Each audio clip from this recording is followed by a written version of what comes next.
এজন্য বিশ্বনবী সাল্লাল্লাহু আলাইহি ওয়াসাল্লাম বদরের প্রান্তরে তলোয়ার নাই, ঘোড়া নাই, ওট নাই, সৈন্য সামন্ত নাই, না খেয়ে হাড্ডি সারা ৩১৩ জন মুসলমানকে নিয়ে আল্লাহর উপর ভরসা করে বদরের প্রান্তরে দাঁড়ালেন।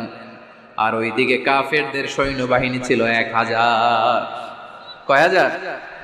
মুসলমান কয়জন? মাত্র ৩১৩ জন। ওদের কাছে অস্ত্র শস্ত্রে সজ্জিত সেনাবাহিনী। বিশ্বনবীর ৩১৩ জনের কাছে তলোয়ার নাই, ঘোড়া নাই, কিচ্ছু নাই। বিশ্বনবী আল্লাহর উপর ভরসা করে এক মুষ্টি বালি নিয়ে ওয়াশাহাতিল ওযু, কাফেরদের চোখগুলো ধ্বংস হোক বলে তিনি বালুগুলো ছড়িয়ে দিলেন।